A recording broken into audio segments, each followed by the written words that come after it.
Welcome to Telugu scribe. నేను మీ journalist Kavya. So ఇవాళ అయితే నేను ప్రజెంట్ అశోక్ నగర్ దగ్గర ఉండే లైబ్రరీ దగ్గర ఉన్నా. సో ఒక్కసారి మనం ఈ లైబ్రరీ ఉండే ఏరియా అంతా చూస్తే కూడా ఇవాళ కొంత డిఫరెంట్గా కనిపిస్తుంది. అంటే ఇవాళ అని మాత్రమే నేను చెప్పలేను, దాదాపు 3 రోజుల నుంచి కూడా ఒక భారీ బందోబస్తు, హై సెక్యూరిటీ అనేది మనకి అశోక్ నగర్ దగ్గర అయితే కనిపించే పరిస్థితి మనం చూస్తున్నాం. ఇవాళ కూడా మనం చూస్తుంటే లైబ్రరీ దగ్గర మనకి పోలీస్ బందోబస్తు కనిపిస్తుంది. ఇన్ జనరల్గా అసలుకి ఈ లైబ్రరీకి అంత బందోబస్తు ఉండదు అండ్ ఉండే పరిస్థితి కూడా మనకి ఎప్పుడు కనిపించదు. కానీ ఇవాళ ఎందుకు ఇంత బందోబస్తు ఉంది ఈ లైబ్రరీ దగ్గర కావచ్చు. అండ్ ఈ లైబ్రరీ దగ్గర మనం గేటు ముందు కేవలం పోలీసు డ్రెస్లో ఉండే వాళ్ళని మాత్రమే మనం చూస్తున్నాం. కాకపోతే మఫ్టీలో చాలామంది ఉన్నారు.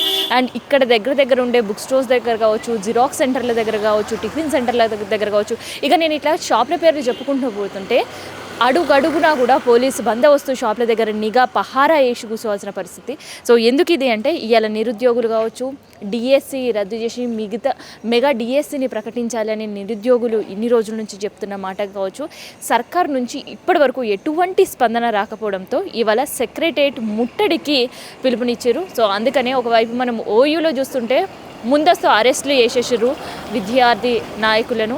అండ్ ఇటువైపు మనం చూస్తుంటే స్టడీ సర్కిల్ దగ్గర కూడా వాళ్ళని ముందస్తు అరెస్ట్తో పాటు ఎవరైనా నిరసనకి దిగిన వెంటనే వాళ్ళని అరెస్ట్ చేయాలి అని చెప్పేసి ముందుగానే పోలీసు పహారా మనం గమనించడం కాదు, కనిపించే పరిస్థితి మనకి ఇక్కడ కనిపిస్తుంది. అయితే ఇంకోవైపు సర్కారు నుంచి ఏమో సర్కారు మేము చర్చలకు సిద్ధం, ఎవరైనా సరే నిరుద్యోగులు ధర్నాలు చేయొద్దు, మాతో వచ్చి మాట్లాడాలి అని ఒకపై ప్రకటించినా వీళ్ళు పోదామన్నా పోనీ అనే పరిస్థితి అయితే మనకి ఇక్కడ కనిపిస్తుంది. మరి ఇంత నిర్బంధం ఉంటే, ఇంత హై సెక్యూరిటీ మధ్య ఉంటే అసలు అన్ఎంప్లాయీస్ పోయి వాళ్ళ దగ్గర నిరుద్యోగులు పోయి ఎట్లా చర్చలకు పోతారు, ఎట్లా మాట్లాడే పరిస్థితి ఉంది అనేది మనం గమనించాలి. అయితే ఇక్కడ వీలుండే నిరుద్యోగులకి ఇవాళ ఉద్యమాలు ఏం కొత్త కాదు, అండ్ ప్రొటెస్ట్ చేయడం ఏం కొత్త కాదు, ముట్టళ్ళు కొత్త కాదు అని అందరూ కూడా గమనించాలి. ఎందుకంటే కొట్లాడి తెచ్చుకున్న తెలంగాణలో ఎన్నో ఉద్యమాలు చేసి మరి తెలంగాణ రాష్ట్రాన్ని సాధించుకున్న పరిస్థితి. ఇప్పుడు కూడా కాంగ్రెస్ గవర్నమెంట్ హయాం వచ్చి 6 నెలలు దాటిపోయింది. 6 నెలల కంటే ముందు నిరుద్యోగులకి ఇక్కడ ఎన్నికల సమయంలో వచ్చి రాహుల్ గాంధీతో పాటు ఇప్పుడుండే సీఎం ఇచ్చిన మాటని నెరవేర్చమని మాత్రమే నిరుద్యోగులు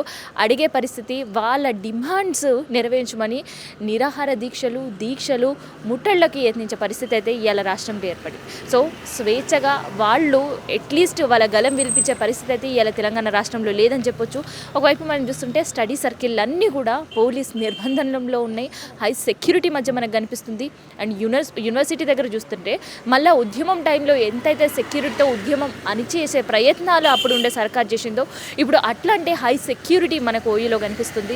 కేవలం ఇక్కడ మాత్రమే కాదు, అశోక్ నగర్ రోడ్ల మొత్తం కూడా మనకి పోలీసు బందోబస్తు, పోలీసు బండ్లతో నిండిపోయే పరిస్థితి కనిపిస్తుంది.